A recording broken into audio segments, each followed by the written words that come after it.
Beren e Lúthien. Beren e Lúthien conseguiram roubar Silmaril da coroa de Morgoth, que está agora na barriga do lobo Karkaroth.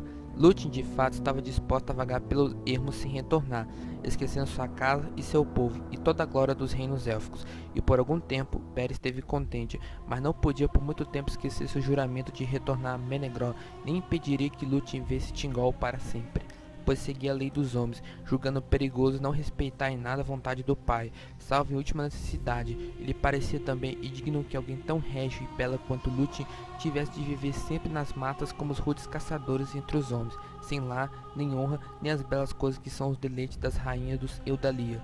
Portanto, depois de algum tempo, persuadiu a seus passos, abandonar as terras sem morada, e ele entrou em Dória, levando Lúthien a seu lar. Assim queria a sina deles. Sobre Dória, dias malignos tinha caído, tristeza e silêncio tinha sobrevindo a todo o seu povo, quando Lúthien se perdeu longamente buscar em vão, e conta-se que naquele tempo Daeron, o menestral de Thingol, desgarrou-se da terra e não foi mais visto. Ele era que fazia a música para a dança e o canto de Lúthien, antes que Beren viesse a Dória, e tinha amado e colocado todo o pensamento dela em sua música. Tornou-se o maior de todos os menestréis dos elfos a leste do mar, cujo nome vinha até mesmo antes de Maglor, filho de Fëanor.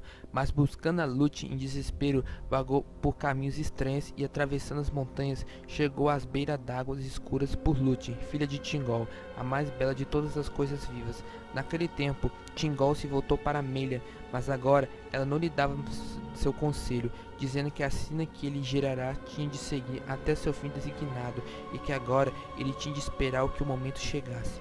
Mas Thingol descobriu que Lúthien tinha viajado para longe de Dória, pois chegaram mensagens de Celegol em segredo, dizendo que Finrod Felagund estava morto, e que Beren estava morto, mas Lúthien estava em Nargothrond, e que Celegol queria desposá-la. Então Thingol se enfureceu e enviou espiões pensando em fazer guerra a Nargothrond, e assim descobriu que Lúthien fugirá de novo, e que Celegol e Curufin tinham sido expulsos de Nargothrond. Então não soube ao certo o que fazer, pois não tinha forças suficientes para atacar os 7 filhos de Fëanor, mas enviou mensageiros a Himrin, convocando auxílio deles na busca a Lúthien, já que Celegol não enviará à casa de seu pai nem a mantiverá em segurança.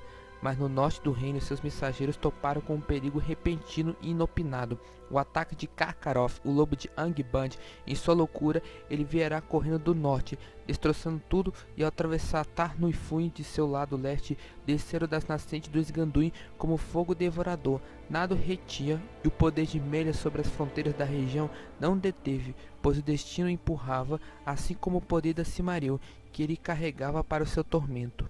Assim, adentrou as matas invioladas de Dória, e todos fugiram amedrontados. Dos mensageiros, apenas Mamblug, o principal capitão do rei, escapou e trouxe as terríveis notícias a Thingol. Foi naquela mesma hora sombria que Beren e Lúthien retornaram, chegando apressados do oeste, e as novas de sua vida iam diante deles como um som de música trazido pelos ventos às casas escuras onde os homens se sentam em luto.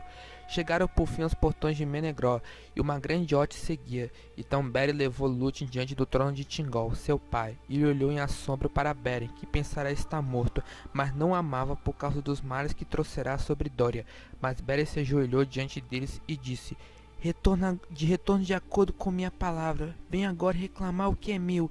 E Thingol respondeu: o que é de tua demanda é de teu voto. Mas Beren disse: está cumprida, agora mesmo uma Silmaril está em minha mão. Então Thingol disse: mostre-me.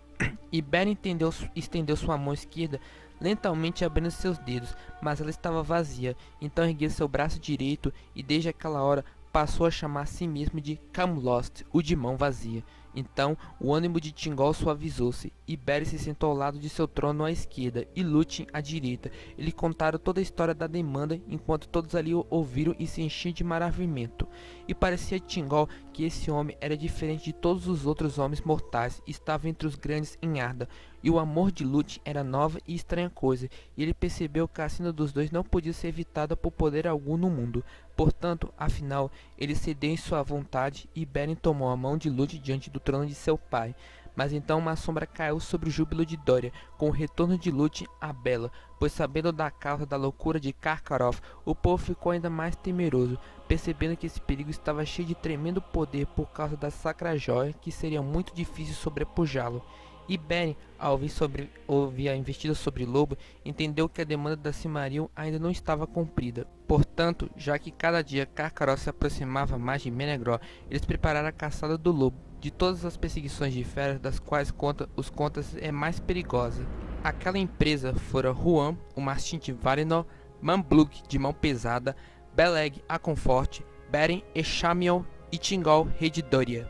Saíram a cavalo de manhã e atravessaram o rio Esganduin, mas Lúthien ficou para trás, nos portões de Menegroth. Uma grande sombra caiu sobre ela, e lhe parecia que o sol adoecerá e se tornará negro. Os caçadores viram para o leste e para o norte, e seguindo o curso do rio, encontraram por fim a Carcarov, o lobo em um vale escuro, descendo as encostas norte da qual Esganduin desabava em torrente por quedas e gremes aos pés das quedas.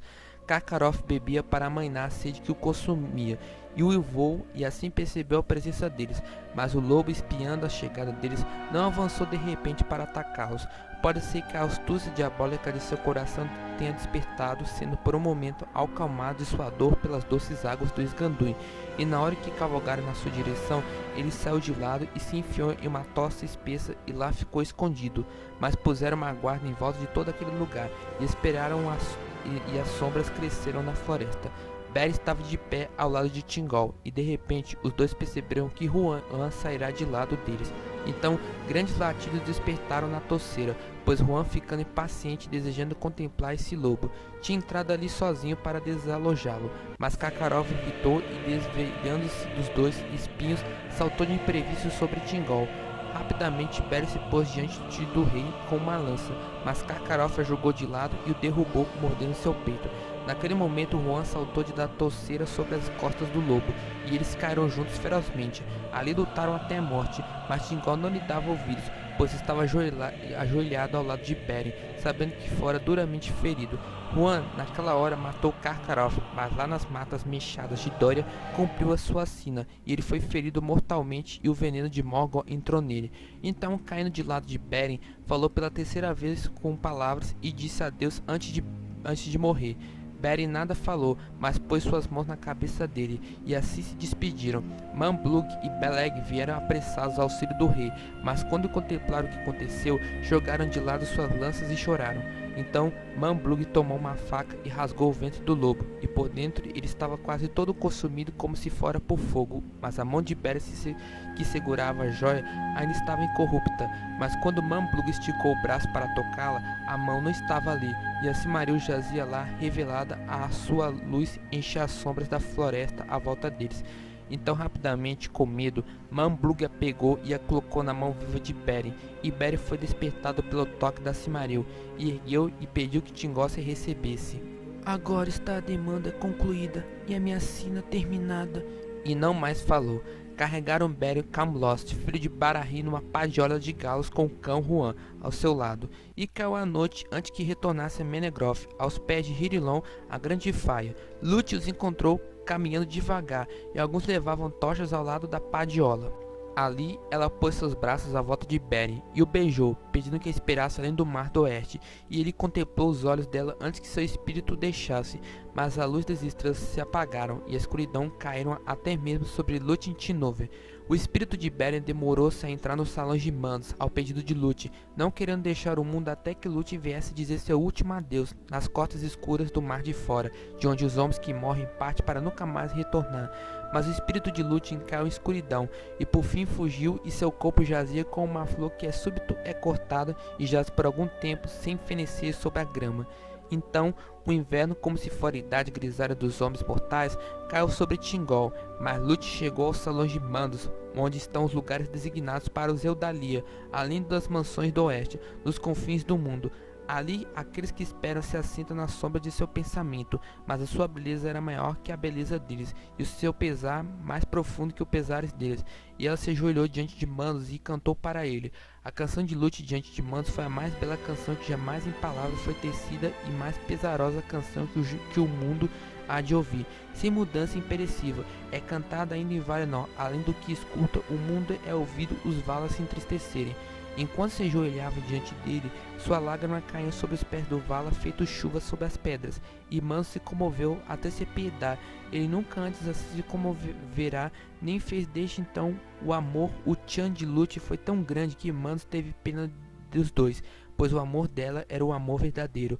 Portanto convocou Beren, e tal como Lute disseram na hora de sua morte, eles se encontraram de novo além do Mar do Oeste, mas Manos não tinha poder para segurar os espíritos dos homens que estavam mortos dentro dos confins do mundo, depois de seu tempo de espera. Nem podia mudar a sina dos filhos de Ilúvatar. Foi portanto ter com Manwë, senhor dos Vala, que governa o mundo sob a mão de Ilúvatar, e Manwë buscou o conselho em seu pensamento mais íntimo, no qual a vontade de Ilúvatar foi revelada. Estas foram as escolhas que deu a Lúthien por causa de seus trabalhos e de seu pesar. Ela seria libertada de Manos e iria a Valemar, para lá habitar até o fim do mundo, em meio aos Vala, esquecendo a tristeza que conhecerá em vida. Para lá Beren não podia ir, pois não era permitido aos Vala evitar que lhe viesse a morte, que é a dávida de Ilúvatar para os homens. Mas a outra escolha era esta, de que ela poderia retornar à Terra-média e levar consigo Beren para lá habitar de novo, mas sem certeza de vida ou de alegria. Então ela seria mortal e teria uma segunda morte, tal como ele, em breve, a fim de deixar o mundo para sempre, e sua beleza tornar-se apenas uma memória em canção. Essa sina ela escolheu, abandonando o reino abençoado e pondo de lado toda a reivindicação e parentesco com os que lá habitam, para que, assim qualquer fosse a tristeza que o aguardasse, as sinas de Beren e Lúthien pudessem ser unidas e seus caminhos seguissem juntos para além dos confins do mundo. Contudo, em sua escolha, as duas gentes foram unidas, e ela é progenitora de muitos em que os Eldar vêm ainda. Embora todo mundo esteja mudado, a semelhança de Lúthien é bem amada que eles perderam. Beren e Lúthien retornaram às terras do norte da Terra-média, e habitaram juntos por algum tempo como homem e mulher viventes, e retornaram em sua forma mortal em Dória. Aqueles que o viram ficaram tanto alegres quanto temerosos, e Lúthien foi a Menegroth e curou o inverno de Thingol com o toque de sua mão. Mas Meli olhou nos olhos dela e leu a sina que neles estava escrita, e deu-lhes as costas. Então Beren e Lúthien partiram sozinhos, sem temer sede nem fome, e passaram além do rio Gelion, entraram em Ossirian, e habitaram ali em Tol Galen, a Ilha Verde em meio a Andurand, até que todas as notícias sobre ele cessaram. Os Eldar mais tarde chamaram aquele país de Dor Fin in Guiná, a terra dos mortos que vivem, e ali nasceu o primeiro filho de Beren e Lúthien, Dior Arenel, o Belo. Ele foi o primeiro Periandil, o meio-elfo da Terra-média. Nenhum homem mortal jamais falou de novo com Beren, filho de Barahri, e Beren e Lúthien viveram felizes para sempre. Assim terminou a demanda da Silmaril. Beren e Lúthien, a balada de Leithian, libertação do cativeiro, continua.